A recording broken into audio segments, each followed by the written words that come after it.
السلام عليكم ورحمة الله وبركاته. الحمد لله رب العالمين. نحمده ونستعينه ونؤمن به ونتوكل عليه ونعوذ بالله من شرور أنفسنا من سيئات أعمالنا. ما يهده الله فلا مضل له ومن يضلل فلا هادي له. وأشهد أن لا إله إلا الله وحده لا شريك له وأشهد أن محمدا عبده ورسوله. أرسله بالهدى ودين الحق ليظهره على الدين كله ولو كره المشركون. اللهم صل على محمد وعلى آل محمد كما صليت على إبراهيم وعلى آل إبراهيم. اللهم بارك على محمد وعلى آل محمد كما باركت على إبراهيم وعلى آل إبراهيم إنك حميد مجيد. أما بعد فإن خير الحديث كتاب الله وخير الهدي هدي محمد صلى الله عليه وسلم وشر الأمور محدثاتها وكل محدثة بدعة وكل بدعة ضلالة وكل ضلالة في النار. أعوذ بالله من الشيطان الرجيم. يا أيها الذين آمنوا اتقوا الله حق تقاته ولا تموتن إلا وأنتم مسلمون. إن أريد إلا الإصلاح ما استطعت وما توفيقي إلا بالله عليه توكلت وإليه أنيب. رب اشرح لي صدري ويسر لي أمري واحلل عقدة من لساني يفقهوا قولي. പ്രിയപ്പെട്ട സഹോദരങ്ങളെ, അല്ലാഹു സുബ്ഹാനഹു വ തആലയുടെ വിധിവിലക്കുകൾ ജീവിതത്തിലുടനീളം അനുധാവനം ചെയ്യണമെന്ന് ആമുഖമായി ഓർമ്മിക്കുകയാണ്. സുലൈമാൻ റുഹൈലി ഹഫിളഹുയുടെ വിശദീകരണം തുടരുകയാണ്. ഹാഉലാഇ ദജ്ജാലുനൽ കദ്ദാബ്, ഈ കള്ളവാദികൾ, അല്ലദീന യക്ദിബൂന അലാ അഹ്ലി സുന്ന, അഹ്ലു സുന്നത്തിന്റെ മേൽ ആരോപണം ഉന്നയിച്ചുകൊണ്ടിരിക്കുന്ന, കളവ് പറഞ്ഞുകൊണ്ടിരിക്കുന്ന ഈ ദജ്ജാലുകൾ. ദജ്ജാലുകൾ എന്ന് പറഞ്ഞാൽ കള്ളവാദികൾ എന്നാണ് അർത്ഥം. മസീഹ് ദജ്ജാലിനെ സംബന്ധിച്ച് വേറെ നമ്മൾ മനസ്സിലാക്കേണ്ടതുണ്ട്. അത് പ്രത്യേകമായിട്ടുള്ള ദജ്ജാലാണ്. വയഖൂലൂന, അവർ പറയുന്ന കളവ് അഹ്ലുത്വാഅത്തിൽ മുത്ലഖ കദ്ദാബൂൻ. സലഫികളെ കുറിച്ച് അവർ പറയാറുള്ള ഒരു വാചകമാണെന്ത്? നിരുപാധികമായി അനുസരിക്കുന്ന ആളുകളാണ് അവർ. ഭരണാധികാരികളെ നിരുപാധികം അനുസരിക്കുന്ന ആളുകളാണ് അവർ. അഹ്ലുത്വാഅത്തിൽ മുത്ലഖ, അതാണ് അവർ. ഈ കദ്ദാബുകൾ, ഈ ദജ്ജാലികൾ അഹ്ലുസുന്നയെ കുറിച്ച് പറയാറുള്ളത്. കദ്ദാബ്, അവർ നുണയന്മാരാണ്. അഹ്ലുസുന്ന ജമീഅൻ മുത്തഫിഖൂൻ, അഹ്ലുസുന്നത്തിലെ എല്ലാവരും ഇത്തിഫാഖുണ്ട് അവർക്കിടയിൽ. അലാ അന്ന സമഅ വത്വാഅത ഫീ ഗൈരി മഅസിയത്തില്ലാ, സമഉം ത്വാഅത്തും കൊടുക്കേണ്ടത് മഅസിയത്തല്ലാത്ത കാര്യങ്ങളിലാണ്. അപ്പൊ അതിലെന്തുണ്ട്? ഇത്തിഫാഖുണ്ട് എന്നുള്ളത് മനസ്സിലാക്കണം. വല്ലദീ ഖാല ഹാദാ ഹുവ റസൂലുള്ളാഹി സ്വല്ലല്ലാഹു അലൈഹി വസല്ലം, ഇത് പറഞ്ഞിട്ടുള്ളത് ആരാണ്? ഇത് റസൂലുള്ളാഹി സ്വല്ലല്ലാഹു അലൈഹി വസല്ലം തന്നെ പറഞ്ഞിട്ടുള്ളത്. എന്ത്? മഅസിയത്തിൽ അനുസരണമല്ല. തെറ്റായ കാര്യങ്ങളാണ് ഭരണാധികാരി കൽപ്പിക്കുന്നതെങ്കിൽ അവിടെ അനുസരണമല്ല എന്നുള്ളത് റസൂലുള്ളാഹി സ്വല്ലല്ലാഹു അലൈഹി വസല്ലം തന്നെ പറഞ്ഞതാണ്. അതാണ് ഈ വിഷയത്തിലുള്ള അഹ്ലുസുന്നത്തിന്റെ നിലപാട്. അതല്ലാതെ ഭരണാധികാരികൾ എന്ത് പറഞ്ഞാലും അവർ അനുസരിക്കണം എന്നുള്ളത് അഹ്ലുസുന്നത്തിൽപ്പെട്ട ഒരു ആലിമും പറഞ്ഞിട്ടില്ല, ഒരു പണ്ഡിതനും പറഞ്ഞിട്ടില്ല. മഅസിയത്തിൽ ഭരണാധികാരികളെ അനുസരിക്കണം എന്നുള്ളത്. എന്നിട്ടൊരു ഹദീസ് കാല നബി സല്ലല്ലാഹു അലൈഹി വസല്ലം, അതിന്റെ തെളിവെന്താണ്? മഅസിയത്തിൽ ഭരണാധികാരികൾ അനുസരിക്കേണ്ടതില്ല എന്നുള്ളതിന്റെ തെളിവെന്താ? ആ ഹദീസാണ് ഉദ്ധരിച്ചിട്ടുള്ളത്. അസ്സംഉ വത്വാഅതു അലൽ അംരിൽ മുസ്ലിമി ഫീമാ അഹബ്ബ വകരിഹ മാ ലം യുഅ്മർ ബിമഅസിയത്തിൻ ഫഇദാ അമറ ബിമഅസിയത്തിൻ ഫലാ സംഅ വത്വാഅ. ഇത് ബുഖാരി ഉദ്ധരിച്ചിട്ടുള്ള ഒരു ഹദീസിന്റെ ഭാഗമാണ് കൊടുത്തിട്ടുള്ളത്. ആ ഹദീസ് ഞാൻ വായിച്ചുതരാം. അസ്സംഉ വത്വാഅതു അലൽ മർഇൽ മുസ്ലിമി ഫീമാ അഹബ്ബ വകരിഹ, ഇതാണ് ഹദീസിന്റെ യഥാർത്ഥത്തിലുള്ള രൂപം. മാലം യുഅ്മർ ബിമഅസിയത്തിൻ ഫഇദാ ഉമിറ ബിമഅസിയത്തിൻ ഫലാ സംഅ വലാ ത്വാഅ. ഇത് അബ്ദുല്ലാഹി ഇബ്നു ഉമർ റളിയല്ലാഹു അൻഹു നിന്ന് വന്നിട്ടുള്ള ബുഖാരി ഉദ്ധരിച്ചിട്ടുള്ള ഹദീസാണ്. എന്താണ് ഈ ഹദീസിന്റെ അർത്ഥം? സമഉം ത്വാഅത്തും കൊടുക്കണം, അത് നിർബന്ധമാണ്. അല്ലെങ്കിൽ അംറിൽ മുസ്ലിമി എന്ന് പറഞ്ഞാൽ മുസ്ലിം ആയ ഒരു മനുഷ്യൻ നിർബന്ധമാണ് കേൾക്കുകയും അനുസരിക്കുകയും ചെയ്യുക എന്നുള്ളത്.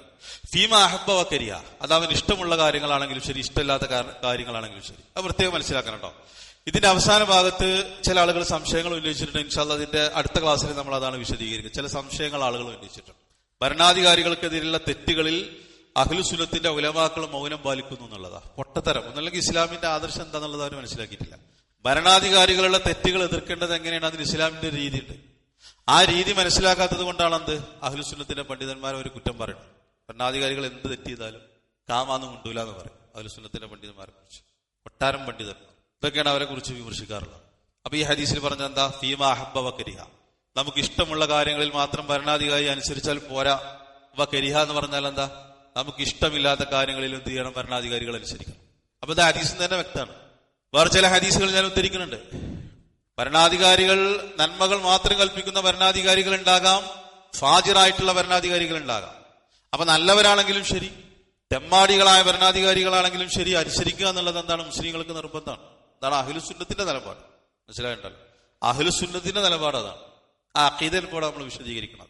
അപ്പൊ ഫീമ അഹബ്ബ വകരിഹ എന്ന് പറഞ്ഞാൽ അതാണ്. ഇഷ്ടമില്ലാത്ത കാര്യങ്ങൾ ഒരുപാടുണ്ടാകും, എണ്ണി പറയാനുണ്ടാവും നമുക്ക്. അത് ചെയ്തില്ലേ, അവിടെ അത് തുറന്നില്ലേ, അവിടെ അത് അനുവദിച്ചില്ലേ, അവളെ മറ്റേതാക്കിയിട്ടില്ലേ, അവളെ എന്നതാക്കിയിട്ടില്ലേ, അങ്ങനെ ഒരുപാട് കാര്യങ്ങൾ പറയാനുണ്ടാവും. ഈ ഹദീസിൽ പറഞ്ഞത് എന്താ? ഫീമാ അഹബ്ബ വ കരിഹ എന്നല്ല ഹദീസിൽ പറഞ്ഞത്. നിങ്ങൾക്ക് ഇഷ്ടമില്ലാത്ത കാര്യങ്ങളും ഭരണാധികാരികൾ കൽപ്പിക്കുന്നതാണ് ഹദീസിലുള്ളത്. അപ്പൊ അല്ലാഹുവിന്റെ റസൂൽ അങ്ങനെ പഠിപ്പിച്ചിട്ടുള്ളത്. അപ്പൊ ഇഷ്ടമില്ലാത്ത കാര്യങ്ങൾ നിങ്ങളോട് കൽപ്പിച്ചാൽ സമൂഹം തോത്തും കൊടുക്കണമെന്നാ ഈ ഹദീസിൽ? അങ്ങനെ ഒരു ഭരണാധികാരികൾ കൽപ്പിച്ചാൽ അവർക്കെതിരെ വിപ്ലവം ഉണ്ടാക്കണം എന്നാണോ ഈ ഹദീസിലുള്ളത്? ഫീമാ അഹബ്ബ വ കരിഹ, നിങ്ങൾക്ക് വെറുക്കുന്ന കാര്യങ്ങൾ ഭരണാധികാരി കൽപ്പിക്കും. അപ്പൊ ആ ഭരണാധികാരികൾക്കെതിരെ വിപ്ലവം നടത്തണം എന്നാണ് ഈ ഹദീസിൽ. ഈ ഹദീസിൽ എന്താ? അസ്സമു വത്വാഅതു അലൽ മർഇൽ മുസ്ലിമി ഫീമാ അഹബ്ബ വ കരിഹ എന്നാണ്. അത്ര കൃത്യമായിട്ടാണ്. ഇത് വിശദീകരണം കൂടിയല്ല, റസൂലുള്ളാഹി സ്വല്ലല്ലാഹു അലൈഹി വസല്ലം പറഞ്ഞിട്ടുള്ള ഖൗലാണ്. മാലം യുക്ബർ ബിമഅസിയത്തിൻ, മഅസിയത്ത് കൽപ്പിക്കാത്ത കാലത്തോളം, മഅസിയത്ത് കൽപ്പിക്കാത്ത കാലത്തോളം ആ ഭരണാധികാരികൾക്ക് സമ്മം തോത്തും കൊടുക്കണം. അപ്പൊ ഈ ഹദീസിൽ അത് കിട്ടി. മഅസിയത്തിൽ അനുസരണമല്ല, സമ്മം തോത്തുമില്ല. തെറ്റായ കാര്യം കൽപ്പിച്ചാൽ അതിലനുസരണമല്ല. ഞാൻ അത് വിശദീകരിക്കുന്നുണ്ട്. ഫൈദ ഉമിറ ബിമഅസിയത്തിൻ, തെറ്റായ ഒരു കാര്യം ഭരണാധികാരി കൽപ്പിച്ചാലോ ഫലാ സമഅ വലാ ത്വഅ, അതിലെന്തില്ല? സമ്മം തോത്തും ഇല്ല. ഐ ഫി ഹാദൽ അംരി, ആ കാര്യത്തിൽ അനുസരണമല്ല എന്നാണ്. മനസ്സിലാണ്ടോ? ഇതിനെ ചില ആളുകൾ ദുർവ്യാഖ്യാനിക്കാറുണ്ട്. ഒരു തെറ്റായ ഒരു കാര്യം ഒരു ഭരണാധികാരി കൽപ്പിച്ചാൽ പിന്നെ സമ്മം തോത്തും കൊടുക്കേണ്ടെന്നല്ല, ആ തെറ്റായ കാര്യം അനുസരിക്കേണ്ടെന്നാണ്. അതല്ലാതെ അത് പിടിച്ചിട്ട് ആ ഭരണാധികാരികൾക്കെതിരെ വിപ്ലവം ഉണ്ടാക്കാൻ പറ്റൂല. ആ വിഷയത്തിൽ എന്തില്ല? അനുസരണമല്ല. അത് പ്രത്യേകം അതിന്റെ വിശദീകരണത്തിൽ കണ്ടോ? സുലൈമാൻ റഹീൽ ഹഫിദുല്ലാഹ് അത് പ്രത്യേകം പറഞ്ഞു. ഐ ഫി ഹാദൽ അംരി, ആ തെറ്റായ കാര്യത്തിൽ അനുസരണമല്ല, ബാക്കിയുള്ള കാര്യങ്ങളിൽ അനുസരണമുണ്ട്. വൽ ഹദീസു ഫി സ്വഹീഹ്, അതായത് ബുഖാരി ഉദ്ധരിച്ചിട്ടുള്ള ഹദീസാണ്. ഫഅഹ്ലുസ് സുന്ന വൽ ജമാഅ കുല്ലുഹും യഅ്മുറൂന ബിസ്സംഇ വത്ത്വഅഹ് ലിവലിയിൽ അംരി ഫി ഗൈരി മഅസിയത്തില്ലാഹ് ഹത്താ ലൗ ലം യകുൻ മർളിയൻ ഹത്താ ലൗ കുൻത തക്റഹു, ആ ഭരണാധികാരി നീ തൃപ്തിപ്പെടുന്നവനാണെങ്കിലും ശരി, നീ വെറുക്കുന്നവനാണെങ്കിലും ശരി, മഅസിയത്തല്ലാത്ത കാര്യത്തിൽ അനുസരണം കൊടുക്കുക എന്നുള്ളത് നിർബന്ധമാണ്. വലിദാലിക യാ ഇഖ്വ, അതുകൊണ്ടാണ് സഹോദരങ്ങളെ, ലമ്മ ജാഅൽ വാസിഖു ഫീ ഫിത്നതി ഖൽഖിൽ ഖുർആൻ, ഇനി ഇസ്ലാമിക ചരിത്രത്തിലെ വളരെ പ്രധാനപ്പെട്ട ഒരു സംഭവം, ഒരു ചരിത്രം അദ്ദേഹം കൊണ്ടുവരാണ്. അഹ്ലുസുന്നത്തിന് ഇതിന്റെ തെളിവ് എന്താന്നുള്ളത് ആളുകൾ ചോദിക്കും. അതിന്റെ തെളിവുകൾ ഇപ്പൊ ഹദീസുകൾ പറഞ്ഞു. ഇങ്ങനെ ഭരണാധികാരികൾ എത്ര മോശക്കാരാണെങ്കിലും ശരി, അവർക്ക് സമ്മും തോത്തും കൊടുക്കണം എന്നുള്ളതിന് ചരിത്രത്തിലും തെളിവുണ്ട്. നമ്മളെ ചില വിശദീകരണത്തിൽ അത് വരുന്നുണ്ട്. ചിലപ്പോൾ ക്രൂരന്മാരായ ഭരണാധികാരികളായിരിക്കും മുസ്ലിങ്ങളെ ഭരിക്കുന്നത്. അതിനൊരു ഉദാഹരണമാണ് അദ്ദേഹത്തിൽ പറയുന്നത്. വാസിഖ് എന്നുള്ളത് അബ്ബാസി ഖലീഫയാണ്, മനസ്സിലാക്കണം. അബ്ബാസി ഖലീഫയാണത് വാസിഖ്. വാസിഖ് ഖിലാഫത്ത് ഏറ്റെടുത്തു. ഒരു ചരിത്രം അദ്ദേഹം ഉദ്ധരിക്കുകയാണ്. നമ്മൾ മനസ്സിലാക്കേണ്ട ഒരു ചരിത്രമാണ് അത്. കാരണം ഈ സലഫികളെ കുറിച്ച്, സലഫി ഉലമാക്കളെ കുറിച്ച് വെറുതെ വിമർശിക്കുന്ന ആളുകളുണ്ടാകും. അവിടെ അത് നടക്കുന്നില്ലേ, അവർ മുണ്ടിനുണ്ടോ, അവർ തൊള്ള തുറക്കുന്നുണ്ടോ എന്നൊക്കെ പറയുന്ന ആൾക്കാരുണ്ടാകും. അവർ തൊള്ള തുറക്കുന്നുണ്ട്, ആ തൊള്ള തുറക്കേണ്ട രീതി ഉണ്ട്, ആ രീതിക്ക് അവർ തുറക്കുന്നുണ്ട്. അതിൽ അഹ്ലുസുന്നത്തിന്റെ ഒരു രീതി ഉണ്ട്, ഭരണാധികാരികളുടെ തെറ്റ് തിരുത്താൻ. അല്ലാതെ ഭരണാധികാരികൾ എന്ത് തെറ്റ് ചെയ്താലും ഇത് ഓക്കെയാണ് കേട്ടോ, അതിനനുസരിച്ചിട്ട് ഫത്വ കൊടുക്കുന്ന ആൾക്കാരല്ല അഹ്ലുസുന്നത്തിന്റെ ഉലമാക്കൾ, മനസ്സിലാകുന്നുണ്ടോ? അപ്പൊ നമ്മുടെ വിശദീകരണത്തിൽ അത് വരുന്നുണ്ട്. അങ്ങനെ വാസിഖ് ആളെ പേരാണ്. മുസ്ലിം ലോകത്തിന്റെ ഭരണാധികാരിയാണ് ആര്? വാസിഖ്. അദ്ദേഹം ഖിലാഫത്ത് ഏറ്റെടുത്തു. ഫി ഫിത്നതി ഖൽഖിൽ ഖുർആൻ. ഖൽഖുൽ ഖുർആൻ അറിയാലോ, അതൊരു ചരിത്രത്തിലെ ഏറ്റവും പ്രധാനപ്പെട്ട ഒരു സംഭവമാണ്. ഏത്? ഖുർആൻ സൃഷ്ടിവാദം. ഖുർആൻ സൃഷ്ടിവാദം അതൊക്കെ പാടെ വിശദീകരിക്കൽ ഇപ്പൊ നടക്കൂല, ഇതൊന്ന് നോക്കിക്കോ. ഞാൻ അതിന്റെ ബാക്കി ഭാഗത്ത് ചുരുക്കത്തിൽ കുറച്ച് പോയിന്റുകൾ പറഞ്ഞുതരാം. അങ്ങനെ വാസിഖ് അധികാരത്തിൽ വന്നു. ആ സന്ദർഭത്തിൽ ഖൽഖുൽ ഖുർആനിന്റെ ഫിത്ന നടക്കുന്ന സമയമാണ്. അതായത് ഇമാം അഹ്മദ് ബിൻ ഹംബൽ ജീവിച്ചിരിക്കുന്ന കാലഘട്ടം. നമ്മളിപ്പോ പഠിക്കുന്ന ഗ്രന്ഥം റിസാല, ഉസൂൽ സുന്നാറതാണ്, അഹ്മദ് ബിൻ ഹംബലിന്റെ റിസാലയാണ്.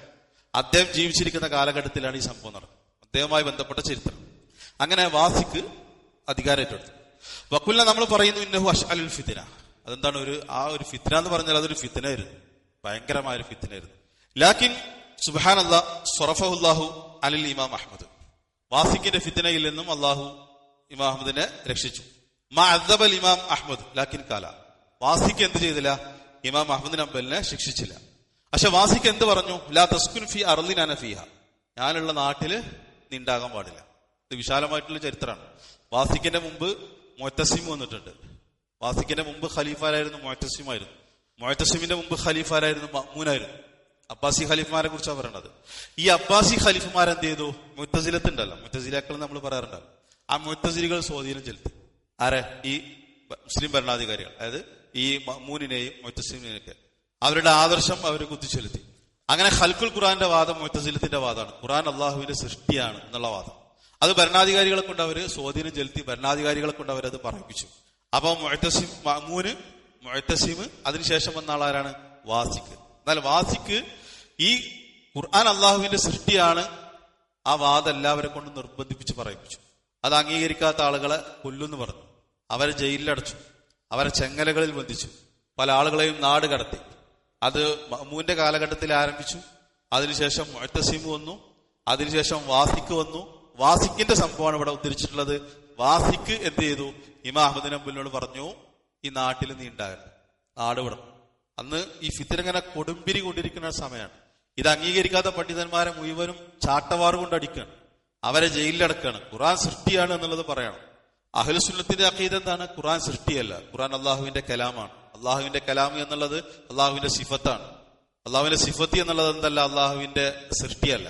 അപ്പൊ ഖുർആൻ എന്നുള്ളത് അള്ളാഹുവിന്റെ കലാമാണ്. പക്ഷെ മുഅ്തസിലത്ത് അതിനെതിരായിട്ടുള്ള വാദം കൊണ്ടുവന്നു. അത് ഭരണാധികാരികളിൽ സ്വാധീനിച്ചു. ഭരണാധികാരികൾ അവരുടെ അധികാരം പ്രയോഗിച്ചുകൊണ്ട് ആ വാദം നടപ്പിലാക്കാൻ വേണ്ടി ശ്രമിച്ചു. അപ്പൊ ഉലമാക്കളെ വരെ അവർ വെറുതെ വിട്ടിട്ടില്ല. ആ വിശാലമായിട്ടുള്ള ചരിത്രം ഞാൻ അതിന്റെ വിശദീകരണങ്ങളിലേക്ക് പോകുന്നില്ല. അപ്പൊ വാസിക്ക് എന്ത് പറഞ്ഞു?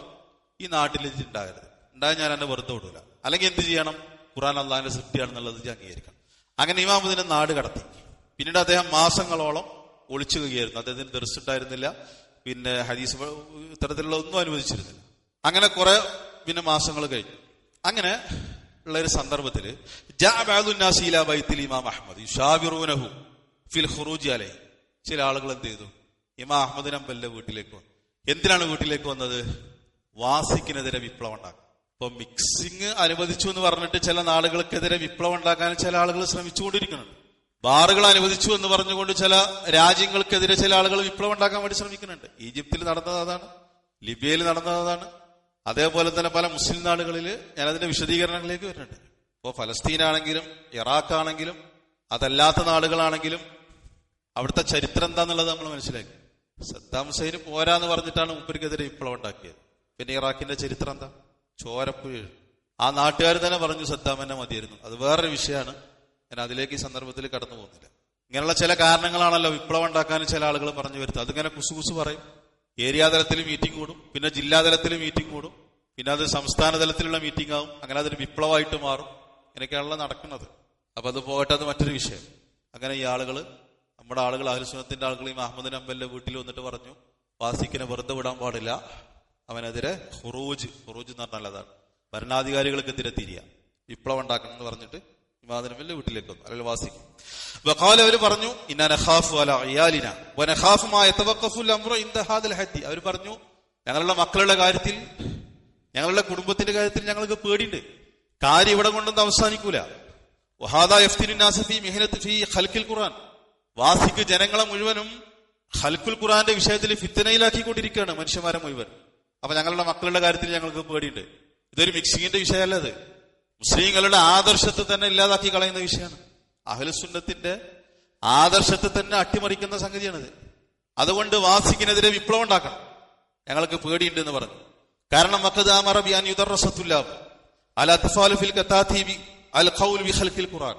കാരണം മദ്രസകളിൽ ഇത് നിർബന്ധപൂർവ്വം പഠിപ്പിക്കണം എന്നുള്ളത് വാസിക്കിന്റെ ഓർഡർ ഉണ്ട്. അവിടെ പഠിപ്പിക്കുന്ന ബുക്കുകളിൽ, കിതാബുകളിൽ ഖുർആൻ അള്ളാഹുവിന്റെ സൃഷ്ടിയാണ് എന്നുള്ള വാദം പഠിപ്പിക്കണം എന്നുള്ള വാസിക്കിന്റെ നിയമമുണ്ട്. അപ്പൊ ഞങ്ങൾക്ക് പേടിയുണ്ട് ഈ കാര്യത്തില്. നഖാഫു അലദ്ദീനി നഖാഫു അലാ അബ്നായിന, ഞങ്ങളുടെ ദീനിന്റെ കാര്യത്തിൽ ഞങ്ങൾ ഈ കാര്യത്തെ ഭയപ്പെടുന്നു, ഞങ്ങളുടെ മക്കളുടെ കാര്യത്തിൽ ഞങ്ങൾ ഇതിൽ ഭയപ്പെടുന്നു. അതുകൊണ്ട് വാസിക്കിനെതിരെ വിപ്ലവം ഉണ്ടാക്കണം, വാസിക്കിനെ അധികാരത്തിൽ നിന്ന് ഭ്രഷ്ടനാക്കണം. അങ്ങനെയാണല്ലോ, ഒരു അധികാരത്തിൽ തുടർന്നാൽ ശരിയാവില്ല എന്നുള്ളതാണ്. അപ്പൊ പിന്നെ കുത്തിത്തിരിപ്പുണ്ടാക്കുക. അങ്ങനെ കുത്തിത്തിരിപ്പുണ്ടാക്കിയ നാട്ടിന്റെ അവസ്ഥ എന്താന്നുള്ളത് നമുക്കറിയാം. കുത്തിത്തിരിപ്പുണ്ടാക്കിയിട്ട് എന്താ ഉണ്ടായത്? മുല്ലപ്പൂ വിപ്ലവം എന്നൊക്കെ പറഞ്ഞിട്ടാണ് ചില ആൾക്കാർ കുത്തിത്തിരിപ്പുണ്ടാക്കിയ ചില ആൾക്കാരെ അവിടുന്ന് പിന്നെ അധികാരത്തിൽ നിന്ന് ഒഴിവാക്കിയത്. ഇത് ജനങ്ങള് അഹ്മദ് ബിൻ ഹംബലിനോട് പോയിട്ട് പറഞ്ഞു. ഖാല ലഹുൽ ഇമാം അഹ്മദ്. അപ്പൊ അവർ പറഞ്ഞതിൽ തന്നെ എത്രത്തോളം വലിയൊരു ഫിത്നയാണ് ആ നാട്ടിൽ അന്ന് നടന്നുകൊണ്ടിരിക്കുന്നത് എന്നുള്ളത് നമുക്ക് മനസ്സിലാക്കാൻ അത് മതി. അധികാരം ഉപയോഗിച്ചു കഴിഞ്ഞാൽ പിന്നെ എന്താ നമുക്ക് ചെയ്യാൻ പറ്റും? ഇപ്പൊ നമ്മുടെ നാട്ടിൽ തന്നെ നമ്മളൊന്ന് ആലോചിച്ച് നോക്കി. അധികാരം ഉപയോഗിച്ചുകൊണ്ട് പിന്നെ ഒരു ഗവൺമെന്റ്, ഒരു ഭരണകൂടം പറയണത് ആരും തൗഹീദ് പറയരുത്, അല്ലെങ്കിൽ ആരും അള്ളാഹുവിനെ ആരാധിക്കരുത്, എല്ലാവരും സർവ്വമത സത്യവാദം പ്രബോധനം ചെയ്യണം, എല്ലാ ദൈവങ്ങളെയും ആരാധിക്കുക എന്നുള്ളത് പറയണമെന്നുള്ളത് ഒരു ഭരണകൂടം നിർബന്ധിപ്പിച്ചിട്ട് ആളുകളോട് പറഞ്ഞാൽ, അത് അംഗീകരിക്കാത്ത ആളുകളെ ജയിലിലടച്ചാൽ, അവരെ കൊന്നുകളഞ്ഞാൽ ആ ഒരു സ്ഥിതിവിശേഷം എന്തായിരിക്കും എന്നുള്ളത് നമുക്ക് മനസ്സിലാക്കാൻ പറ്റുമല്ലോ. അത്തരം ഒരു സ്ഥിതിവിശേഷമാണ് ഇവിടെ ഉള്ളത്. അപ്പൊ ഇമാം അഹ്മദ് ഹംബൽ പറഞ്ഞത് എന്താ നോക്കിക്കോ. ഇമാം അഹ്മദ് ലാ തഖ്റുജു, അദ്ദേഹം പറഞ്ഞു, നിങ്ങൾ വാസിക്കിനെതിരെ വിപ്ലവം ഉണ്ടാക്കരുത്, നിങ്ങൾ പുറപ്പെടരുത്, അദ്ദേഹത്തിനെതിരെ പുറപ്പെടരുത്. വസ്ബിറു, നിങ്ങൾ ക്ഷമിക്കണം, നിങ്ങൾ സബ്ർ കാണിക്കണം. വനഹാഹും അനിൽ ഖുറൂജി, വാസിക്കിനെതിരെ വിപ്ലവം ഉണ്ടാക്കുന്നതിന് അദ്ദേഹം എതിർത്തു. വനാദറഹും സാഅദൻ, മണിക്കൂറുകളോളം അദ്ദേഹം അവരുമായിട്ട് സംവാദം നടത്തി. ഈ വന്ന ആളുകളുമായിട്ട് അദ്ദേഹം ചർച്ച ചെയ്തു. യഖൂലു ലഹും കലാമ അഹ്ലുസുന്ന, അഹ്ലുസുന്നത്തിന്റെ വാദം എന്താന്നുള്ളത് അദ്ദേഹം അവർക്ക് പറഞ്ഞു കൊടുത്തു. യുഖീമു അലൈഹിം അൽ ഹുജ്ജ, അഹ്ലുസുന്നത്ത് അതിന് പറയുന്ന തെളിവുകൾ പറഞ്ഞു കൊടുത്തു. എന്താ ഇമാം ഇബ്നു ഹംബൽ പറഞ്ഞത്? നമുക്ക് വിപ്ലവം ഉണ്ടാക്കാന്നുള്ളതാ. ഇമാം ഇബ്നു ഹംബൽ പറഞ്ഞു, നിങ്ങൾ സബർ കാണിക്കണം. സലഫികൾക്കെതിരെ ഇന്ന് ഉന്നയിച്ചുകൊണ്ടിരിക്കുന്ന രണ്ടാമത്തെ ആരോപണം എന്ത്? അഹ്ലുസുന്നത്തിന്റെ പണ്ഡിതന്മാരൊക്കെ, സലഫി പണ്ഡിതന്മാരൊക്കെ ബീരിക്കളാണ്. അത് ബീരിക്കളായിട്ടല്ല. ഇപ്പൊ ഇന്ത്യ രാജ്യത്തും ചില ആളുകൾ പറയാറുണ്ട് സലഫികൾ എന്നാൽ അവർ ബീരിക്കളാണ്, അവർക്ക് ധൈര്യമല്ല. അവര് ബീരിക്കളായതുകൊണ്ടല്ല, മനസ്സിലാണ്ടോ? നമ്മളൊരു 10 ആൾക്കാർ മീറ്റിംഗ് കൂടിയിട്ട് അവരെ കത്തിയും പിടിച്ചിട്ട് ചെന്നാലും പോലീസുകാർ പിടിച്ചിട്ട് കൊണ്ടുപോയിട്ട് ജയിലിലിടും. ഒരു അനിസ്ലാമിക രാജ്യത്ത് എങ്ങനെ മുസ്ലിങ്ങൾ ജീവിക്കണം എന്നുള്ളതിന്റെ കൃത്യമായ നിർദ്ദേശങ്ങൾ ഇസ്ലാം നൽകുന്നുണ്ട്. അതല്ല അത് ബീരിക്കളായത് കൊണ്ടല്ല. മക്കത്ത് 13 കൊല്ലം റസൂലുള്ളാഹി സ്വല്ലല്ലാഹു അലൈഹി വസല്ലം ജീവിച്ചു. പിന്നെ 10 കൊല്ലം മദീനത്ത് ജീവിച്ചു. ഒരു യുദ്ധം ഉണ്ടായത് മദീനത്ത് എന്നതിന് ശേഷം, മുസ്ലിങ്ങളും ശത്രുക്കളും തമ്മിലുള്ള ഒന്നാമത്തെ യുദ്ധം. എന്തിനാ 13 കൊല്ലം വെയിറ്റ് ചെയ്തത്? അല്ലാഹുവിന്റെ റസൂൽ ഭീരുവായിരുന്നു. മുസ്ലിങ്ങളെ ഏറ്റവും കൂടുതൽ പീഡിപ്പിക്കപ്പെട്ടത് മക്കത്ത് വെച്ചിട്ടാ അതോ മദീനത്ത് വെച്ചിട്ടാ? മക്കത്ത് വെച്ചിട്ടാണ്. അതിലാർക്കെങ്കിലും സംശയമുണ്ടോ? മുസ്ലിങ്ങളെ ക്രൂരമായി പീഡിപ്പിക്കപ്പെട്ടത് മക്കത്ത് വെച്ചിട്ടാ മദീനത്ത് വെച്ചിട്ടാ? അത് മക്കത്ത് വെച്ചിട്ടാ. എന്തുകൊണ്ട് അല്ലാഹുവിന്റെ റസൂലും സഹാബികളും യുദ്ധം ചെയ്തില്ല? റസൂൽ ഭീരുവായതുകൊണ്ടാണ്. റസൂലിന്റെ കൂടെ ജീവിച്ച സഹാബികൾ ഭീരുക്കളായതുകൊണ്ടാണ്. എന്തെങ്കിലുമൊക്കെ പൊട്ടത്തരം വിളിച്ചു പറഞ്ഞിട്ട് കാര്യമില്ല. ഇസ്ലാമിന്റെ ചരിത്രം എന്താന്നുള്ളത് പഠിക്കണ്ടേ? പിന്നെ എന്തുകൊണ്ട് മദീനത്ത് എത്തിയതിനു ശേഷം യുദ്ധം ഉണ്ടായി? എന്തുകൊണ്ട് 13 കൊല്ലം മക്കത്ത് വെച്ചിട്ട് യുദ്ധം ഉണ്ടായില്ല? ഇതിന്റെയൊക്കെ ചരിത്രം പഠിക്കണം. അപ്പോ സലഫികൾ ഇതിനെതിരെ അതിൻ്റെതായ രൂപത്തിൽ, ചെയ്യേണ്ടതായ രൂപത്തിൽ കാര്യങ്ങൾ ചെയ്യുന്നുണ്ട്. തിന്മകൾ എതിർക്കുന്നുണ്ട്, അരീതിക്കെതിരെ ശബ്ദിക്കുന്നുണ്ട്. അത് അതിൻ്റെതായ ചില രീതികളുണ്ട്. അതല്ലാതെ ബീരിക്കളായതുകൊണ്ടല്ല. അതേപോലെ തന്നെ ലോകത്തുള്ള സലഫി പണ്ഡിതന്മാരും അങ്ങനെ തന്നെ. നിങ്ങൾ വിചാരിച്ചാൽ എന്താ? അവിടെ ബാറുകൾ തുറക്കാണെന്ന് പറയുമ്പോൾ സലഫി പണ്ഡിതന്മാരൊക്കെ ഒക്കെ അത് ഹലാലാണെന്ന് പറഞ്ഞിട്ട് എഴുതി കൊടുക്കുന്ന ഒരു പേപ്പറിൽ ഒരു 10 കൊടുക്കുക എന്നുള്ളത് അത് ഹലാലാണെന്ന് പറഞ്ഞിട്ട് അവരാരും ഇതിനെ എതിർക്കണില്ല എന്നുള്ളതാണ് നിങ്ങൾ വിചാരിച്ചത്. അതിനെ എതിർക്കേണ്ടത് അതിന്റെ രീതി ഉണ്ട്. അത് ഇസ്ലാം പഠിപ്പിച്ചിട്ടുണ്ട്. ഇൻഷാ അല്ലാഹ് നമ്മളെ വിശദീകരണത്തിൽ അത് വരും. അപ്പൊ ഇമാം അഹ്മദ് ബിൻ ഹംബൽ പറഞ്ഞത് എന്താ? അപ്പൊ സബർ കാണിക്കണം എന്നാ പറഞ്ഞത്. അത് ഇമാം അഹ്മദ് ബിൻ ഹംബൽ ഭീരുവായതുകൊണ്ടാ. അദ്ദേഹം ജയിലിൽ കടന്നത് എത്ര കൊല്ലാന്നുള്ളത് നിങ്ങൾക്ക് അറിയും? 2 കൊല്ലത്തിലധികം, ഏതാണ്ട് 30ഓളം മാസം ഇമാം അഹ്മദ് ബിൻ ഹംബൽ ജയിലിൽ കടന്നിട്ടുണ്ട്. മരിക്കുവോളം അദ്ദേഹത്തിന്റെ പുറത്ത്, അദ്ദേഹത്തിന്റെ ശരീരത്തിൽ ചാട്ടവാറ് കൊണ്ട് അടിച്ച ആ അടിയുടെ പാടുണ്ടായിരുന്നു എന്നുള്ളതാണ് ഇസ്ലാമിക ചരിത്രം പറയുന്നത്. ക്രൂരമായി പീഡിപ്പിക്കപ്പെട്ടുന്ന, കൈക്കാലുകളിൽ ചെങ്ങല ബന്ധിച്ചിട്ട് ചെങ്ങലന്റെ കനം കൊണ്ട് ആ കനം താങ്ങാൻ വയ്യാതെ ഇമാം അഹ്മദ് ബിൻ ഹംബൽ മറിഞ്ഞു വീണിട്ടുണ്ടെന്നുള്ളതാ പറയുന്നത്, ചരിത്രം പറയുന്നത്. എന്നിട്ടും ഇമാം അഹ്മദ് ബിൻ ഹംബൽ ആ നാട്ടിലത്തെ ജനങ്ങളോട് പറഞ്ഞത് എന്താ? ഫാസിക്കിനെതിരെ തിരിയരുതെന്ന് പറഞ്ഞു, ഭരണാധികാരികൾക്കെതിരെ തിരിയരുത്, നിങ്ങൾ ക്ഷമിക്കണം എന്നുള്ളതാ പറഞ്ഞത്. ഇത് ഇസ്ലാമിന്റെ ചരിത്രമാണ്. ഈ പറഞ്ഞത് എന്തായാലും കളവല്ലല്ലോ, ഇത് ഇസ്ലാമിന്റെ ചരിത്രമാണ്. അപ്പൊ അദ്ദേഹം അത് പറഞ്ഞു, അവർക്ക് അതിന്റെ തെളിവുകൾ പറഞ്ഞു കൊടുത്തു. അങ്ങനെ അവരെന്ത് ചെയ്തു അറിയോ? ഖറജൂ മിൻ ഇൻദിൽ ഇമാം അഹ്മദ് വഖാലു ലി ഹംബൽ ബിൻ ഇസ്ഹാഖ്. ഇമാം അഹ്മദ് ബിൻ ഹംബൽ ഇത് അംഗീകരിക്കണില്ല എന്നുള്ളത് കണ്ടപ്പോ അവര് ഹംബൽ ബിൻ ഇസ്ഹാഖിന്റെ അടുത്ത് വന്നു. ഹംബൽ ബിൻ ഇസ്ഹാഖ് എന്ന് പറഞ്ഞാൽ, ഇസ്ഹാഖ് എന്ന് പറഞ്ഞാൽ ഇമാം അഹ്മദ് ബിൻ ഹംബലിന്റെ എളാപ്പ, പിതാവിന്റെ സഹോദരനാണ്. അദ്ദേഹത്തിന്റെ മകനാണ് ആര്? ഹംബൽ, ഇസ്ഹാഖിന്റെ മകൻ. ഹംബലിന്റെ അടുത്ത് പോയി. അലദി അൽ ഇമാം അഹ്മദ്, അതിൽ പറയുന്നുണ്ട് അമ്മുഹു, അഹ്മദ് ബിൻ ഇസ്ഹാഖ് അദ്ദേഹത്തിന്റെ അമ്മാണ്, എളാപ്പയാണ്. അങ്ങനെ ഹംബൽ ബിൻ ഇസ്ഹാഖിന്റെ അടുത്ത് പോയി. എന്നിട്ട് പറഞ്ഞു, ഇദ്ഹബു മഅനാ ഇലാ ബൈതി ഫുലാനി നുരീദു അൻ നഅഖിദ മഅഹുൽ അംർ. എന്നിട്ട് ഹംബൽ ബിൻ ഇസ്ഹാഖിന്റെ അടുത്ത് പോയിട്ട് എന്ത് പറഞ്ഞു? നമുക്ക് ഇന്നാളുടെ വീട്ടിൽ പോയിട്ട് ചില കാര്യങ്ങൾ തീരുമാനിക്കണം, അതുകൊണ്ട് നീ ഞങ്ങളുടെ കൂടെ വരണം. മാമാ കാലഹുൽ ഇമാം അഹ്മദ് മൻസജറു. ഇമാം അഹ്മദ് ബിൻ ഹംബൽ അവരെ വിരോധിച്ചിട്ട് കൂടി എന്ത് ചെയ്തു? അദ്ദേഹം ഹംബൽ ബിൻ ഇസ്ഹാഖിന്റെ ഹംബൽ ബിൻ ഇസ്ഹാഖ് കാരണം അത്രക്കും വലിയ ഫിത്നയാണ് ആ കാലഘട്ടത്തിൽ നടന്നുകൊണ്ടിരിക്കുന്നത്. ഹംബൽ ബിൻ ഇസ്ഹാഖ് എന്ത് ചെയ്തു? ഫദക്കറ ദാലിക ലി അബീഹി ഇസ്ഹാഖ്. അദ്ദേഹം നേരെ പോയിട്ട് ഇങ്ങനെ കുറച്ച് ആൾക്കാർ വന്നിട്ടുണ്ട്, വാസിഖിനെതിരെ ഖുറൂജ് നടത്തണം എന്നുള്ളതാണ് അവർ പറയുന്നത്. അത് പോയിട്ട് ആരോട് പറഞ്ഞു? പിതാവിനോട് പറഞ്ഞു, ഇസ്ഹാഖിനോട് പോയിട്ട് പറഞ്ഞു. ആര്? ഹംബല്.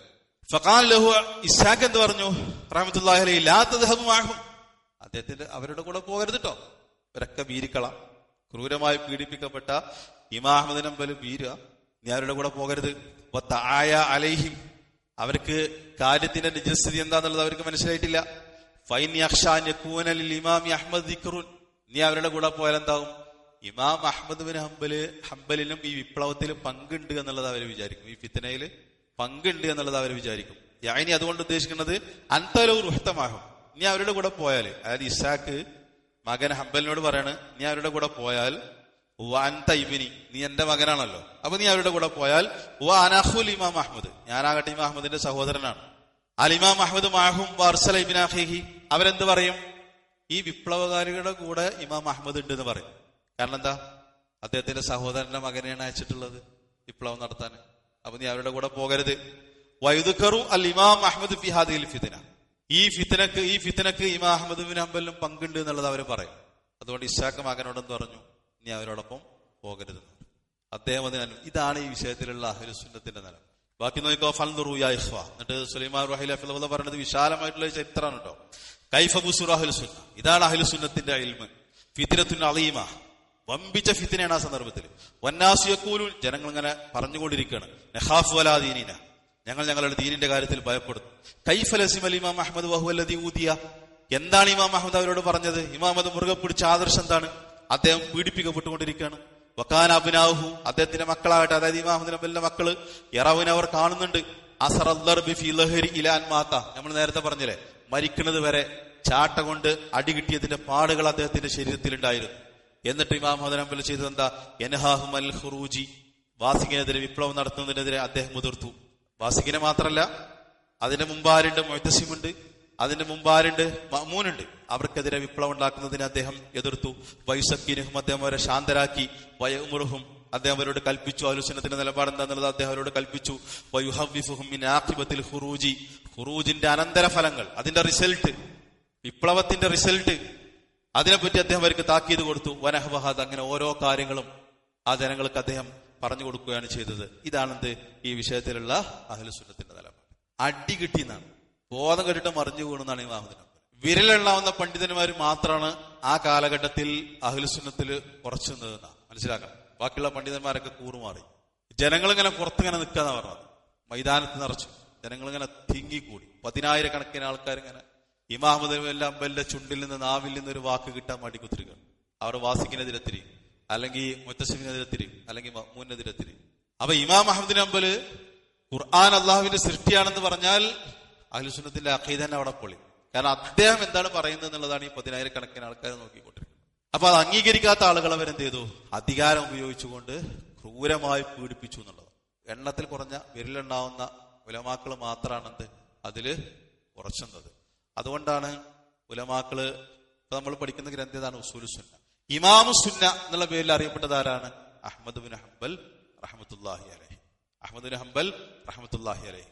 ഒരാള് അഹ്ലുസുന്നത്തിന്റെ ആളാണോ അല്ലേ, ഒരാൾ സുന്നത്തിന്റെ ആളാണോ അല്ലേ എന്നുള്ളത് തിരിച്ചറിയാനുള്ള ഒരു അടയാളമായിട്ട് ഉലമാക്കൾ പറഞ്ഞാൽ എന്താ അറിയോ? ഒരാൾ ഇമാം അഹ്മദ് ബിൻ ഹംബലിനെ സ്നേഹിക്കുന്നുണ്ടെങ്കിൽ മനസ്സിലാക്കിക്കോ, അവൻ അഹ്ലുസുന്നയാണ്. കാരണം എല്ലാ ഫിത്നകളും കൊടുമ്പിരി കൊണ്ടിരുന്ന ഒരു കാലഘട്ടത്തിൽ അഹ്ലുസുന്നത്തിന്റെ ആദർശത്തിന് വേണ്ടി ധീരമായി ഉറച്ചു നിന്ന ആളാണ് ആര്? ഇമാം അഹ്മദ്. അതുകൊണ്ടാണ് അദ്ദേഹത്തിന് എന്ത് പേര് കിട്ടിയത്? ഇമാം സുന്ന. സുന്നത്തിന്റെ ഇമാം. സുന്നത്തിന്റെ ഇമാം എന്ന് പറഞ്ഞാൽ ചെയ്താലും കൂലിണ്ട്, ഒഴിവാക്കിയാലും കുറ്റല്ല എന്നുള്ള ആ സുന്നത്തല്ല. ഇസ്ലാമിന്റെ ഇമാം, അഹ്ലുസുന്നത്തിന്റെ ഇമാം ഖുതൈബത്ത് ബിൻ സഈദ് റഹ്മത്തുള്ളാഹി അലൈഹി. അദ്ദേഹം പറഞ്ഞൊരു വാചകമുണ്ട്, നമ്മൾ നേരത്തെ പറഞ്ഞല്ലോ, വൈദാ റഅയ്ത റജുലൻ യുഹിബ്ബു അഹ്മദ്. ഇമാം അഹ്മദിനെ ഒരാൾ ഇഷ്ടപ്പെടുന്നതായിട്ട് നീ കണ്ടാൽ ഫഅലം, നീ മനസ്സിലാക്കിക്കോ, അന്നഹു സ്വാഹിബു സുന്ന, അവൻ അഹ്ലുസുന്നത്തിന്റെ ആളാണ്. അവൻ അഹ്ലുസുന്നത്തിന്റെ ആളാണ്. ഇമാം അഹ്മദ് ബിൻ ഹംബലിനെ ഒരാൾ സ്നേഹിക്കുന്നുണ്ടെങ്കിൽ അവൻ അഹ്ലുസുന്ന. ആ അഹ്ലുസുന്നന്റെ ഇമാമായ അഹ്മദ് ബിൻ ഹംബൽ സ്വീകരിച്ച നിലപാട് ഭരണാധികാരികൾക്കെതിരെ വിപ്ലവം ഉണ്ടാക്കുക എന്നുള്ളതല്ല. എന്നാൽ ആദർശം അദ്ദേഹം തുറന്നു. വാദപ്രതിവാദങ്ങളൊക്കെ നടക്കുന്നുണ്ട്. ഇമാം അഹ്മദ് ബിൻ ഹംബൽ അവരോട് പറയും, തെളിവ് കൊണ്ടിരി, ഖുർആനിന്റെ തെളിവ്, ഹദീസിന് ഒരു തെളിവ്, ഖുർആൻ അല്ലാഹുവിന്റെ സൃഷ്ടിയാണെന്നുള്ളതിന് അടിക്കും, ചാട്ട കൊണ്ടടിക്കും, മറുഭാഗം ഗണ്ണിക്കും. വീണ്ടും അഹ്മദ് ബിൻ ഹംബൽ പറയും, തെളിവ് കൊണ്ടുവരും, അടുത്തടി ചാട്ട കൊണ്ട്, അതും ചെങ്ങലകളിൽ ബന്ധിപ്പിച്ചിട്ടാണ്. വളരെ വിശദമായിട്ടുള്ള ഒരു ചരിത്രമാണ് ഇമാം അഹ്മദ് ബിൻ ഹംബലിന്റെ ചരിത്രം. എന്നിട്ടും അദ്ദേഹം ചെയ്തില്ല, ആ ഭരണാധികാരികൾക്കെതിരെ ഖുറൂജുണ്ടാക്കിയില്ല. ഇവിടെ നമ്മളെ നാട്ടിൽ ചില ആളുകൾ അവിടെ മിസ്സിങ് കൊണ്ടുവരുന്നുണ്ട് കേട്ടോ, അവിടെ പെണ്ണുങ്ങൾക്ക് മറ്റേതുണ്ട് കേട്ടോ, അവിടെ മറ്റത് വരുന്നുണ്ട് കേട്ടോ, അവിടെ ഇന്നത് വരുന്നുണ്ട് കേട്ടോ, അവിടെ മറ്റേ പരിപാടി തുടങ്ങിയിട്ടുണ്ട് കേട്ടോ, അതുകൊണ്ട് അവർക്കെതിരെ ഖുറൂജ് നടത്തണം, അവർക്കെതിരെ വിപ്ലവം ഉണ്ടാക്കണം. പിന്നെ മിമ്പറുകളിൽ പ്രസംഗമാണ്, പിന്നെ മീഡിയകളിലൂടെ അവർക്കെതിരെയുള്ള പരിപാടികളാണ്. അതിങ്ങനെ കുസുകുസാണ്, അങ്ങനെ പിറുവിറുക്കലാണ്, ഇങ്ങനെ ഭരണാധികാരികൾക്കെതിരെ സംസാരിക്കലാണ്. അത് അഹ്ലുസുന്നത്തിന്റെ നിലപാടായിരുന്നെങ്കിൽ ഇമാം അഹ്മദ് ബിൻ ഹംബൽ അന്ന് അത് ചെയ്യേണ്ടിയിരുന്നു. ഇമാം അഹ്മദ് ബിൻ ഹംബൽ ഒരു വാക്ക് പറഞ്ഞാൽ മതി, ആ ഖുർആൻ സൃഷ്ടിവാദം കൊണ്ടുവന്നവരെ നിമിഷ നേരം കൊണ്ട് തള്ളിയിടാൻ ഇമാം അഹ്മദ് ബിൻ ഹംബൽ ഒരു വാക്ക് പറഞ്ഞു. പക്ഷെ അത് അഹ്ലുസുന്നത്തിന്റെ നിലപാടാണ്. കാരണം ഒരു രാജ്യത്തിന്റെ അമ്മിന് നിർഭയത്വം വളരെ പ്രധാനപ്പെട്ടത്. ഇനി ഭരണാധികാരികളെ മറിച്ചിടണമെങ്കിൽ അതിന് ഗഡ്സ് വേണം. ഗഡ്സ് ഇല്ലാത്തവന് അതിന് ഇറങ്ങാൻ പാടില്ല. അദ്ദേഹം പറഞ്ഞത് എന്ത്, നമ്മൾ 10 ആൾക്കാർ മീറ്റിംഗ് കൂടിയിട്ട് ഒരു കത്തിയും പിച്ചാത്തിയും പിടിച്ചിട്ട് എന്നാലും പോലീസ് പിടിച്ചിട്ട് കൊണ്ടുപോയിട്ട് ജയിലിടും. ഗഡ്സ് എന്ന് പറഞ്ഞാൽ അതല്ല. അപ്പോ അതിപ്പോ നമ്മുടെ നാട്ടിൽ അറിയാലോ, അതുകൊണ്ട് എന്താ ഉണ്ടായത് എന്നുള്ളത്, അതിന്റെ റിസൾട്ട് എന്താന്നുള്ളത് മനസ്സിലായിട്ടുണ്ടാവും. അപ്പൊ പോട്ടെ, നമുക്ക് പിന്നീട് അതിനെ കുറിച്ച് പറയാം. അപ്പൊ ബാക്കി നോക്ക്. ഇദൻ അഹ്ലുസുന്ന വൽ ജമാഅ യഅ്മുറൂന ബിസ്സംഇ വത്വാഅ വഇന്നൽ ഇൻസാന ലാ യുഹിബ്ബുൽ ഇമാമ ലിഅംരിൻ മിൻഹു. അതുകൊണ്ട് തന്നെ അഹ്ലുസുന്നത്തിന്റെ അടിസ്ഥാന ആദർശമാണ് എന്ത്? സംഉം ത്വാഅത്തും, ഭരണാധികാരികളോടുള്ള സംഉം ത്വാഅത്തും. അവൻ ഇമാമിനെ, ആ ഭരണാധികാരിയെ ഇഷ്ടപ്പെടുന്നില്ല എങ്കിൽ കൂടി. വലിദാലിക നബി സല്ലല്ലാഹു അലൈഹി വസല്ലം ഫി വസിയതിഹി, അതുകൊണ്ടാണ് നബി സല്ലല്ലാഹു അലൈഹി വസല്ലം അദ്ദേഹത്തിന്റെ വസിയത്തിൽ പറഞ്ഞത്. എന്താ വസിയത്തിൽ പറഞ്ഞത്? ഹദീസാണ്. വസ്സംഉ വത്വാഅ വഇൻ തഅമ്മറ അലൈക്കും അബ്ദുൻ. അതൊരു ഹദീസിന്റെ ബാക്കി ഭാഗമാണ്. ആ ഹദീസ് ഇങ്ങനെയാണ്, ഞാനത് വായിച്ചുതരാം. ആ ഹദീസിലുള്ളത് ഇസ്മഉ വഅതിഉ, നിങ്ങൾ അനുസരിക്കണം, കേൾക്കണം, അനുസരിക്കണം. വൈനുസ്തഅമില അലൈക്കും അബ്ദുൻ ഹബശി, ഒരു അബ്സീനിയക്കാരനായ ഒരു അടിമയാണ് നിങ്ങളുടെ അമീറെങ്കിൽ, നിങ്ങളുടെ ഭരണാധികാരികൾ എന്ത് ചെയ്യണം? നിങ്ങൾ അനുസരിക്കണം, നിങ്ങൾക്ക് അയാൾ പറയുന്നത് കേൾക്കണം. അയാളുടെ തല ഒരു ഉണങ്ങിയ മുന്തിരിത്തല പോലുള്ള തലയാണുള്ളതെങ്കിൽ, കർത്തവനാണ് എങ്കിലെന്ത്, ആ കർത്തവനാണ് നിങ്ങളുടെ ഭരണാധികാരി എങ്കിൽ എന്ത് ചെയ്യണം? നിങ്ങളുടെ അമീറെങ്കിൽ അയാളെ നിങ്ങൾ അനുസരിക്കണം എന്നുള്ളതാണ് ഹദീസ്. ആ ഹദീസിലെ ഒരു ഭാഗമാണ് ഇവിടെ കൊടുത്തിട്ടുള്ളത്. എന്നിട്ട് പറയണ മാറൂഫുൻ അനൽ ഹുറ ലാ യഖ്ബലു അൻ തഅമറ അലൈഹി അബ്ദ്. ഈ ഹദീസ് പറഞ്ഞത് ഒരു അടിമയാണെങ്കിലും എന്നാണ്. സ്വതന്ത്രരായ ആളുകൾ ഒരിക്കലും ഒരു അടിമ നേതാവാകാൻ ഇഷ്ടപ്പെടൂല. സ്വതന്ത്രരായിട്ടുള്ള ആളുകൾ അവരൊരു അടിമ അമീറാകുന്നത് ഇഷ്ടപ്പെടൂല. എന്നിട്ടും റസൂലുള്ളാഹി സ്വല്ലല്ലാഹു അലൈഹി വസല്ലം ഹദീസിൽ വന്നത് എന്താ? അങ്ങനെയുള്ള ഒരു അടിമയാണ് നിങ്ങൾക്ക് അമീറായിട്ട് വന്നതെങ്കിൽ എന്ത് ചെയ്യണം? സംഉം ത്വാഅത്തും, അയാൾ അനുസരിക്കണം, അയാൾ പറയുന്നത് കേൾക്കണം. വമഅദാലിക ഖാല നബി സല്ലല്ലാഹു അലൈഹി വസല്ലം സംഉ വത്വാഅ. അപ്പൊ അത് പൊതുവെ ആളുകൾ ഇഷ്ടപ്പെടാത്തതാണ്, ഒരു അടിമ നേതാവായിട്ട് വരിക എന്നുള്ളത്. എന്നിട്ട് റസൂലുള്ളാഹി സ്വല്ലല്ലാഹു അലൈഹി വസല്ലം എന്ത് പറഞ്ഞു? അനുസരിക്കണം, അയാൾ പറയുന്നത് കേൾക്കണം എന്നുള്ളതാണ് പറഞ്ഞത്. ലാക്കിൻ മൻ ഹുവൽ അമീറുൽ ലദീ യുസ്മഉ ലഹു വയുതാഉ. ഇനി ഇവിടെ മനസ്സിലാക്കേണ്ട ഒരു കാര്യം, സംഉം ത്വാഅത്തും കൊടുക്കേണ്ട അമീർമാർ ആരാണ്? ഇനി അതാണ് അടുത്ത വിഷയം പറയാൻ പോകുന്നത്. ആർക്കാണ് ഈ സംഉം ത്വാഅത്തും കൊടുക്കേണ്ടത്? എങ്ങനെ അധികാരത്തിൽ വന്ന ആളുകൾക്കാണ് സംഉം ത്വാഅത്തും കൊടുക്കേണ്ടത്? ഹുവമൻ വലിയൽ വിലായത്തൽ ആമ, മൊത്തത്തിലുള്ള മുസ്ലിങ്ങളുടെ ഭരണാധികാരം ഏറ്റെടുത്ത ആളുകൾ. വലവല ബഅദിൽ മുസ്ലിമീൻ, അത് കുറച്ച് മുസ്ലിങ്ങളിലാണെങ്കിലും അയാൾ അധികാരത്തിൽ വന്നാൽ അയാൾ അനുസരിക്കണം. വലൗബി ത്വരീഖിൻ ഗൈരി മശ്റൂഇൻ, മശ്റൂ അല്ലാത്ത മാർഗത്തിലൂടെയാണ് അയാൾ അധികാരത്തിൽ വന്നതെങ്കിൽ എന്ത് ചെയ്യണം? അയാൾ അനുസരിക്കണം. ലാക്കിൻ ഇസ്തഖറ ലഹുൽ അംർ, നേരായ രൂപത്തിലല്ല അയാൾ അധികാരത്തിൽ വന്നിട്ടുള്ളത്. ലാക്കിൻ ഇസ്തഖറ ലഹുൽ അംർ എന്ന് പറഞ്ഞാൽ അയാൾ ഭരണാധികാരിയായി, നേരായ രൂപത്തിലല്ല അയാൾ വന്നിട്ടുള്ളതെങ്കിലും അയാൾ ഭരണാധികാരി ആയിട്ടുണ്ടെങ്കിൽ അയാൾ അനുസരിക്കണം. മൻ വലിയൽ വിലായത്തൽ ആമ, മുസ്ലിങ്ങളുടെ മൊത്തത്തിലുള്ള അധികാരം ഏറ്റെടുത്ത ആളുകൾ. ഇമ്മാൻ ഇലിഹ അല ജമീൽ മുസ്ലിം, ചിലപ്പോൾ മൊത്തത്തിലുള്ള മുസ്ലിങ്ങളുടെ അധികാരമായിരിക്കും. ഏതുപോലെയൊക്കെ വിലായത്ത് അബൂബക്കർ സിദ്ദീഖ് റളിയല്ലാഹു അൻഹു, ഉമർ, ഉസ്മാൻ, അലി റളിയല്ലാഹു അൻഹു, അവരുടെ ഭരണം എന്ന് പറഞ്ഞാൽ അതൊരു സാമ്രാജ്യമായിരുന്നല്ലോ, അറിയാലോ. വിശാലമായ ഒരു സാമ്രാജ്യത്തിന്റെ ഖലീഫമാരായിരുന്നു ആര്? ഈ 4 ഖലീഫമാരും. ചിലപ്പോൾ അതേപോലെ മൊത്തത്തിലുള്ള മുസ്ലിങ്ങളുടെ ഭരണമായിരിക്കും. വൈമാൻ ഇലിഹ അല ബഅദിൽ മുസ്ലിമീൻ ലൈസ അല കുല്ലിൽ മുസ്ലിമീൻ കമാ ഹുവ ഫീ സമാനിന.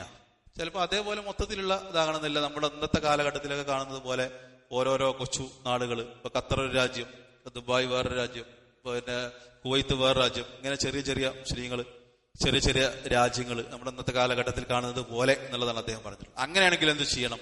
ആ നാട്ടിലെ ഭരണാധികാരികൾക്ക് എന്ത് കൊടുക്കണം? സംഉം ത്വാഅത്തും കൊടുക്കണം.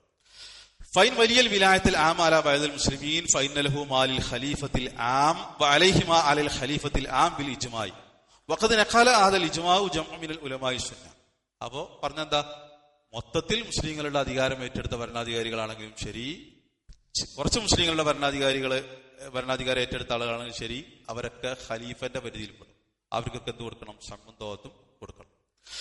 നമ്മൾ പറയുന്നു വലൗ ബി ത്വരീഖിൻ ഗൈരി മശ്റൂഇൻ, നിയമാനുസൃതമായ മാർഗത്തിലൂടെ എല്ലാവരും അധികാരത്തിൽ വന്നതെങ്കിലോ. ഒരു ഉദാഹരണം പറയുന്നത്, ഒരു ഉദാഹരണം നെഹ്നറ നമ്മൾ കാണുന്നു. അല്ല ഡെമോക്രസി ലൈസത്ത് ത്വരീഖൻ മശ്റൂഅൻ ഹുക്മി, അതെന്താണ്? പിന്നെ ഇസ്ലാമികമായിട്ട് അത് ഭരിക്കാനുള്ള നിയമാനുസൃതമായിട്ടുള്ള ഒരു മാർഗമല്ല ഡെമോക്രസി എന്നുള്ളത്. ലാക്കില്ല വസ്ലബി ത്വരീഖി ഡെമോക്രാത്തിയ വസ്തഖറ ലഹുൽ അംർ, ഒരാൾ ഡെമോക്രസിയിലൂടെ ഒരാൾ അധികാരത്തിൽ വന്നു, വസ്തഖറ ലഹുൽ അംർ, അങ്ങനെ അയാൾ ഖലീഫയായി, ഭരണാധികാരിയായി. ഔ ഖറജ അലൈഹിം ബിസ്സൈഫി, അല്ലെങ്കിൽ പിന്നെ ബലപ്രയോഗത്തിലൂടെ അധികാരത്തിൽ വന്നു, അതായത് വാളുകൊണ്ട് അധികാരത്തിൽ വന്നു. വസ്തഖറ ലഹുൽ അംർ, അയാൾ ഖലീഫയായിട്ട് അംഗീകരിക്കപ്പെട്ടു, ഭരണാധികാരിയായിട്ട് അംഗീകരിക്കപ്പെട്ടെങ്കിൽ ഫൈനഹു യകൂനു അമീറൻ. ഈ പറഞ്ഞിട്ടുള്ള സംഉം ത്വാഅത്തും കൊടുക്കേണ്ട അമീർ തന്നെയാണ് ആര്? ആള്. 3 രൂപത്തിലാണ് ഭരണത്തിൽ വരിക. ഒന്ന്, എല്ലാവരും കൂടി തെരഞ്ഞെടുക്കുക, എല്ലാ ജനങ്ങളും തൃപ്തിപ്പെട്ട് ബൈഅത്ത് ചെയ്തിട്ട് ഭരണാധികാരി വരും. അല്ലെങ്കിൽ എന്ത് ചെയ്യും? വാപ്പാന്റെ അടുത്ത് നിന്ന് മകൻ പിടിച്ചെടുക്കും, അല്ലെങ്കിൽ പട്ടാളം പിടിച്ചെടുക്കും. നേരത്തെ പറഞ്ഞ സൈഫ് വാളിലൂടെ അല്ലെങ്കിൽ ബലം പ്രയോഗിച്ച് അങ്ങനെ ഭരണാധികാരിയായിട്ടുള്ള ആളുകളുണ്ട്. 2ാമത്തെ രീതി. 3ാമത്തത് മകൻ ബാപ്പ പിന്നെ മകനെ അല്ലെങ്കിൽ സഹോദരനെ രാജാവായിട്ട് നിശ്ചയിക്കുക. അങ്ങനെ ഈ 3 രൂപത്തിൽ മുസ്ലിം ഭരണാധികാരികളുണ്ട്. ഈ 3 രൂപത്തിൽ വന്നാലും ശരി സംബന്ധത്വം കൊടുക്കൽ നടത്തുന്നത്. എല്ലാവരും കൂടി തൃപ്തിപ്പെട്ട് തെരഞ്ഞെടുത്താണെങ്കിലും ശരി, ബാപ്പാന്റെ അടുത്തുനിന്ന് അധികാരം പിടിച്ചെടുത്താണെങ്കിലും ശരി. അങ്ങനെയാണല്ലോ ചില ആൾക്കാർ പറയല്, ഓൻ ബാപ്പാന്റെ അടുത്തുനിന്ന് അധികാരം പിടിച്ചെടുത്താണ്, അതുകൊണ്ട് ഓനെ ഇതിലെ കുത്തിരിപ്പുണ്ടാക്കാൻ പറ്റൂല. ആരാ പറഞ്ഞത്? അഹ്ലുസുന്നത്തിന്റെ നിലപാടാണ്. ഇനി പട്ടാളത്തെ ഉപയോഗിച്ചുകൊണ്ട് അട്ടിമറിച്ചുകൊണ്ട് ഭരണത്തിൽ വന്നാലും അവർ മുസ്ലിങ്ങളുടെ ഭരണാധികാരികളായിട്ട് അറിയപ്പെടണം. ഞാൻ നേരത്തെ പറഞ്ഞതുപോലെ നമ്മളൊരു മണ്ഡലം മീറ്റിംഗ് കൂടി, ഒരു ജില്ലാ മീറ്റിംഗ് കൂടി, ഇനി ഞാനാണ് മുസ്ലിങ്ങളുടെ ഭരണാധികാരി എന്ന് പറഞ്ഞിട്ട് കാര്യമില്ല, അവിടെ പോലീസ് പിടിച്ചുകൊണ്ടുപോകും. ആ ഭരണാധികാരിനെ കുറിച്ചല്ല ഈ പറയുന്നത്. അവർ ലോകത്ത് ഭരണാധികാരികളായിട്ട് അറിയപ്പെടണം. അവരെ അധികാരം പ്രയോഗിച്ചിട്ടാണ് അല്ലെങ്കിൽ ഭരണത്തെ അട്ടിമറിച്ചിട്ടാണ് അവർ മുസ്ലിങ്ങളായിട്ട് അല്ല മുസ്ലിം ഭരണാധികാരികളായിട്ട് അംഗീകരിക്കപ്പെട്ടു. അത് വാപ്പാന്റെ അടുത്ത് മകൻ പിടിച്ചെടുത്താണെങ്കിലും ശരി, വാള കൊണ്ട് പിടിച്ചെടുത്താണെങ്കിലും ശരി, പട്ടാള അട്ടിമറിയിലൂടെ വന്ന ആളാണെങ്കിലും ശരി, അവർ മുസ്ലിങ്ങളുടെ ഭരണാധികാരികളായിട്ട് അറിയപ്പെട്ടിട്ടുണ്ടെങ്കിൽ, അത് സ്ഥിരപ്പെട്ടിട്ടുണ്ടെങ്കിൽ അവർക്കെതിരെ ഖുറൂജ് പാടില്ല, വിപ്ലവം പാടില്ല. ആ വിപ്ലവം ഉണ്ടാക്കുക എന്നുള്ളത് അഹ്ലുസുന്നത്തിന്റെ രീതിയല്ല, അത് ഖവാരിജികളുടെ രീതിയാണ്. അപ്പൊ അതിന് ഉദാഹരണം പറഞ്ഞു. എന്നിട്ട് ചില തെളിവുകൾ കൂടി അതിന് പറയുന്നത് വലിദാലിക കാലൽ ഇമാമുഹുന, അതുകൊണ്ടാണ് ഇമാം അഹ്മദ് പറഞ്ഞത്. അപ്പൊ ചില ആൾക്കാർക്ക് അത് സംശയം ഉണ്ടാവും. എന്ത്, ഇന്നാമീർ അയാളെ പിതാവിന്റെ അടുത്ത് നിന്ന് അധികാരം പിടിച്ചെടുത്താണല്ലോ, അല്ലെങ്കിൽ പട്ടാളത്തെ ഉപയോഗിച്ചിട്ട് അധികാരം നേടിയെടുത്തതാണല്ലോ. ആ സംശയം തീർന്നിട്ടുണ്ടാവും. ഇത് ഉസൂൽ സുന്നയാണ്, ഉസൂൽ സുന്നത്തിന്റെ വാചകങ്ങളാണ്. ഇമാം അഹ്മദ് ബിൻ ഹംബൽ റഹ്മത്തുള്ളാഹി അഹ്ലുസുന്നത്തിന്റെ അടിത്തറകളാണ് വിശദീകരിക്കുന്നത്. അഹ്ലുസുന്നത്തിന്റെ അടിസ്ഥാനപരമായ ആദർശങ്ങളാണ് വിശദീകരിക്കുന്നത്. അപ്പൊ അത് ബലം പ്രയോഗിച്ചിട്ട് അധികാരത്തിൽ വന്ന ആളാണെങ്കിലും എന്ത് ചെയ്യണം? സംബന്ധത്വം കൊടുക്കണം. തെറ്റായ കാര്യങ്ങളിലല്ല, അതല്ലാത്ത കാര്യങ്ങൾ. തെറ്റായ കാര്യങ്ങളിൽ എന്തില്ല? അനുസരണമല്ല. എന്നിട്ട് അദ്ദേഹത്തിന് തെളിവ് പിന്നെ ഇമാം നബിന്റെ കൗൽ ഒന്നുകൂടി എടുത്ത് ഉദ്ധരിക്കുകയാണ്. ഇമാം നബി പറഞ്ഞല്ലോ, വമൻ വലിയ ഖിലാഫത വജ്തമഅ അന്നാസു അലൈഹി വറദൂ ബിഹി വമൻ ലഹറ അലൈഹിം ബിസ്സൈഫി ഹത്താ സാറ ഖലീഫതൻ വഹത്താ സുമ്മിയ അമീറൽ മുഅ്മിനീൻ. അപ്പൊ ഈ പറഞ്ഞ 3 രൂപത്തിൽ അധികാരത്തിൽ വന്ന ആളാണെങ്കിലും അയാൾ അമീറായിട്ട് അംഗീകരിക്കപ്പെടുന്നുണ്ടെങ്കിൽ, ഖലീഫയായിട്ട് അംഗീകരിക്കപ്പെടുന്നുണ്ടെങ്കിൽ സംബന്ധത്വം കൊടുക്കല് നിർബന്ധം. മനസ്സിലാണ്ടല്ലോ. വഫീ റിവായത്തിൽ അൻഹു തകൂനുൽ ജുമുഅത്തു മഅ മൻ ഗലബ, ജുമുഅ ഇവരുടെ കൂടെ നിർവഹിക്കുക എന്നുള്ളത് അഹ്ലുസുന്നത്തിൽപ്പെട്ടതാണ്. അടുത്തതിൽ വിശദീകരണം വരുന്നുണ്ട്, അതുകൊണ്ട് അവിടെ നമുക്കത് വിശദീകരിക്കാം. ജുമുഅ നിർവഹിക്കുക എന്നുള്ളത് ഇവരുടെ കൂടെ മഅ മൻ ഗലബ, ഇങ്ങനെ അധികാരം പ്രയോഗിച്ച് ബലം പ്രയോഗിച്ച് അധികാരം പിടിച്ചെടുത്ത ആളുകളുടെ പിന്നിൽ ജുമാസ്കരിക്കുക എന്നുള്ളതും ജായിസാണ്. യസീർ അമീറുൽ മുഅ്മിനീൻ, അങ്ങനെ അമീറുൽ മുഅ്മിനായി തീർന്ന ആളുകൾ. ഇമാം മാലിക്കിൽ നിന്ന് അതേപോലെ ഉദ്ധരിച്ചിട്ടുണ്ട്. യഹ്യ കമാഫിൽ ഇത്തിസാമിൽ ഷാത്തിബി, ഷാത്തിബിയുടെ ഇത്തിസാമിൽ അത് വന്നിട്ടുണ്ട്. അപ്പൊ ഇതിനൊക്കെ തെളിവുകളുണ്ട്. ആ തെളിവുകളാണ് അവിടെ ഉദ്ധരിക്കുന്നത്. അതേപോലെ ബൈഹഖി ഉദ്ധരിച്ചിട്ടുണ്ട്. ഫി മനാക്കിബി ഷാഫി, ഷാഫിയുടെ മനാക്കിബിൽ ഹർമലയിൽ നിന്ന് ഉദ്ധരിച്ചിട്ടുണ്ട്.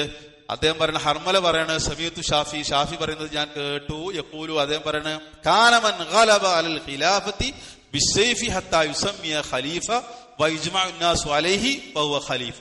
ഇമാം ഷാഫിന്റെ കൗലാണ്. ഒരാൾ വാളുകൊണ്ട് അധികാരം പിടിച്ചെടുത്തു, അങ്ങനെ അയാൾ ഖലീഫയായിട്ട് അറിയപ്പെട്ടു, ജനങ്ങൾ അയാളെ അംഗീകരിച്ചു, അയാളെ ഖലീഫന്റെ സ്ഥാനം അയാൾക്കുണ്ട്. ആ സംബന്ധത്വം അയാൾക്ക് കൊടുക്കണം. മനസ്സിലാണ്ടല്ലോ, ആ സംബന്ധത്വം ആൾ കൊടുക്കണം. വഖാല ഇബ്നു ഹജർ പറഞ്ഞു, അജ്മഅൽ ഫുഖഹാഉ, ഫുഖഹാക്കൾക്കിടയിൽ ഇജ്മാ ഉണ്ട് അല വുജൂബി തഅതി സുൽത്താൻ മുത്തഖല്ലിബി, ബലം പ്രയോഗിച്ചുകൊണ്ട് അധികാരത്തിൽ വന്ന ഭരണാധികാരിയെ അനുസരിക്കൽ നിർബന്ധമാണ് എന്നുള്ളതിൽ എന്തുണ്ട്? ഫുഖഹാക്കൾക്കിടയിൽ ഇജ്മാ ഉണ്ട്. അപ്പൊ ഏതെങ്കിലും ഷെയ്ഖ് ഫൗസാൻ റൂമിൽ കുത്തിരുന്ന് AC റൂമിൽ കുത്തിരുന്നുണ്ടാക്കിയ ഫത്വകളൊന്നല്ല ഈ പറയുന്നത്. മനസ്സിലാകുന്നുണ്ടല്ലോ, ഷെയ്ഖ് ഫൗസാൻ AC റൂമിൽ കുത്തിരുന്നുണ്ടാക്കിയ ഫത്വകളല്ല ഇപ്പൊ. അങ്ങനെയാണല്ലോ പറച്ചില് ചില ആൾക്കാർ. അഹ്ലുസുന്നത്തിന്റെ ആലിമീങ്ങളെ കുറിച്ച് അങ്ങനെയാണ് പറച്ചില്. വൽ ജിഹാദു മാഹു വഅന്ന തഅതുഹു ഖൈറും മിനൽ ഖുറൂജി ഇലൈഹി. കണ്ടോ ആ വാചകം ശ്രദ്ധിച്ചോ? ഇബ്നു ഹജറിന്റെ വാചകം. ആളുകളുടെ കൂടെ ജിഹാദ് ചെയ്യണം. വഅന്ന തഅതുഹു, ആ ഭരണാധികാരി അനുസരിക്കലാണ് എന്ത്? ഖൈറുൻ, നല്ലത്, മിനൽ ഖുറൂജി അലൈഹി, അയാൾക്കെതിരെ വിപ്ലവം നടത്തുന്നതിനേക്കാൾ നല്ലത് എന്താണ്? ആ ഭരണാധികാരിയെ അനുസരിക്കലാണ്. ഇറാഖിന്റെ ചരിത്രം മാത്രം. നീ സിറിയന്റെത് എന്താ? യുദ്ധത്തിനാണ് ബോംബിട്ടിട്ട് പോണാലാണ് പോട്ടെ നോക്കാം. ഈ കൈയില്ലാത്ത കുട്ടികൾ, കാലില്ലാത്ത കുട്ടികൾ, ഇതിനൊക്കെ ആരാ സമാധാനം പറയും? വിദ്യാഭ്യാസം അല്ല, തിന്നാനില്ല, കുടിക്കാനില്ല, ഉടുക്കാനില്ല. ഇങ്ങനെ 4 കാലികൾ, പോത്തും ആടുകളൊക്കെ നടക്കുന്നത് പോലെ കുട്ടികൾ നടക്കുകയാണ്. തലമുറകൾ. ഇതിനൊക്കെ ആരാ ഇതിനൊക്കെ പരിഹാരം കാണാൻ? ഇങ്ങനെ വിപ്ലവം ഉണ്ടാക്കാനും നല്ല സുഖമാണ്. എന്നിട്ട് സെൽഫികൾ വീരിക്കളാണെന്നുള്ളത്. മരിച്ചോലാണ് മരിച്ചോട്ടെ എന്ന് കരുതാം. നിത്യരോഗികൾ, കൈയില്ലാത്തവർ, കണ്ണില്ലാത്തവർ, കാലില്ലാത്തവർ, ശരീരത്തിന് ചലനമില്ലാത്ത ആൾക്കാർ, തിന്നാല്ല, കുടിക്കാനല്ല, ഉടുക്കാനല്ല, രോഗം വന്നാൽ ചികിത്സിക്കാൻ ഹോസ്പിറ്റലില്ല. ഈ അഹ്ലുസുന്നത്തിന്റെ നിലപാട് എന്നുള്ളത് നിങ്ങൾ കരുതിയാൽ എന്താ? ഇത് അള്ളാന്റെ ദീനാണ്. അതിനനുസരിച്ചിട്ടാണ് ഈ ആദർശം വരിക. അപ്പൊ അതിലൊക്കെ ഒരുപാട് ഹിക്മത്തുകൾ ഉണ്ട്. നമ്മൾ മനസ്സിലാക്കണ മാതിരിയല്ല കാര്യം. ഒരാളൊരു മിക്സിംഗ് അനുവദിച്ചു എന്ന് പറഞ്ഞിട്ട് അതിനെതിരെ ഖുറൂജ് ഉണ്ടാക്കിയിട്ട്, അല്ലെങ്കിൽ വേറെന്തെങ്കിലും സംഗതി അവിടെ ബാറുകൾ അനുവദിച്ചിട്ടുണ്ട്, ഉടനെ അതിനെതിരെ പ്രക്ഷോഭങ്ങൾ, അതിനെതിരെ മാർച്ചുകൾ, ഇമ്പറുകളിൽ. എന്നിട്ടിപ്പോ എന്തുണ്ടായി? അപ്പൊ അത് പോട്ടെ. അപ്പൊ ഇബ്നു ഹജർ പറഞ്ഞെന്താണ്? അയാൾ അനുസരിക്കലാണെന്ത്? അയാൾക്കെതിരെ വിപ്ലവം ഉണ്ടാക്കുന്നതിനേക്കാൾ നല്ലത്. കാരണം എന്താ? ലിമാഫി ദാലിക മിൻ ഹഖ്നി ദിമായി വ തസ്കീനി ദഹ്മായി. രണ്ട് കാര്യങ്ങളാണ് പറഞ്ഞത്. അത് രക്തച്ചൊരിച്ചിൽ തടയും. രണ്ടാമത്തത് പൊതുജനങ്ങളെ അത് ശാന്തമാക്കും. ആൾക്കെതിരെ ഖുറൂജ് നടത്തുന്നതിനേക്കാൾ നല്ലത് അയാൾ അനുസരിക്കലാണ്. കണ്ടോ? കാരണം രക്തച്ചൊരിച്ചിൽ തടയും, പൊതുജനങ്ങളെ അത് ശാന്താക്കും. ആ രണ്ട് കാരണങ്ങൾ പറഞ്ഞു. അതുകൊണ്ട് അയാൾക്കെതിരെ ഖുറൂജ് നടത്തുന്നതിനേക്കാൾ നല്ലത് എന്താണ്? അയാൾക്ക് സമ്മതത്വം കൊടുക്കുക. അല്ലെങ്കിൽ പിന്നെ ഗഡ്സ് വേണം, മറിച്ചിടണമെങ്കിൽ ഗഡ്സ് വേണം. മനസ്സിലാണ്ടല്ലോ? ആ ഗഡ്സ് എന്നുള്ളത് മലപ്പുറം കത്തിയല്ല, നാടൻ ബോംബുകളല്ല. അപ്പൊ അത് പോട്ടെ. ഫഹാദാംറുൻ മുത്തഫഖുൻ അലൈഹി ബൈന അഹ്ലി സുന്ന. ഈ വിഷയം അഹ്ലു സുന്നക്കിടയിൽ ഇത്തിഫാഖുള്ള വിഷയമാണ്. ബൽ മുത്തഫഖുൻ അലൈഹി ബൈനൽ ഫുഖഹായി. അഹ്ലു സുന്നക്കിടയിൽ മാത്രമല്ല, ഫുഖഹാക്കൾക്കിടയിലും ഇത്തിഫാഖുള്ള വിഷയമാണ്. ആര് പറഞ്ഞതുപോലെ? കമാ ദക്കറ അൽ ഹാഫിൽ ഇബ്നു ഹജർ. ഇബ്നു ഹജർ പറഞ്ഞതുപോലെ ഫുഖഹാക്കൾക്കിടയിലും ഇത്തിഫാഖുള്ള വിഷയമാണെന്ത്? എങ്ങനെ അധികാരത്തിൽ വന്നാലും അയാൾ അമീറായിട്ട് അംഗീകരിക്കപ്പെടുന്നുണ്ടെങ്കിൽ, മുസ്ലിം ഭരണാധികാരികളായിട്ട് അംഗീകരിക്കപ്പെടുന്നുണ്ടെങ്കിൽ ആൾക്ക് സമ്മതത്വം കൊടുക്കുക എന്നുള്ളത് മാസിയത്തല്ലാത്ത വിഷയത്തിൽ. ഇതാണ് അഹ്ലു സുന്നത്തിന്റെ നിലപാട്. ഇതിനെതിരായിട്ടുള്ള നിലപാട് ഖവാരിജികളുടെ നിലപാടാണ്. അത് ഇസ്ലാമിന്റെ നിലപാടല്ല. കുറച്ച് ഇതിൽ സംശയങ്ങൾ വന്നിട്ടുള്ളത് അടുത്ത ക്ലാസ്സിൽ ഇൻഷാ അല്ലാഹ് നമ്മളത് വിശദീകരിക്കും. വിഷയങ്ങൾ പഠിക്കുക, മനസ്സിലാക്കുക. സംശയങ്ങൾ ഉള്ളതുണ്ടെങ്കിൽ തീർക്കണം. നമ്മൾ ചെയ്യുന്ന എല്ലാ അമലുകളും സ്വാലിഹായ അമലായി അള്ളാഹു സ്വീകരിക്കുമാറാട്ടെ. കഴിഞ്ഞ ആഴ്ച നമ്മളൊരു കാര്യം പറഞ്ഞിട്ടുണ്ടായിരുന്നു. നമ്മുടെ സിദ്ദീഖ വന്ന വിഷയം, കാരാപറമ്പ് മർക്കസുമായിട്ട് ബന്ധപ്പെട്ട വിഷയം. അപ്പോ സിദ്ദീഖ, എന്താണ് നിങ്ങൾ പോണ കാര്യങ്ങൾ എന്തൊക്കെയാണെന്ന് ഒന്ന് പറഞ്ഞു. പിന്നെ ഇവിടെ വിഷയം എന്താ വെച്ചാല്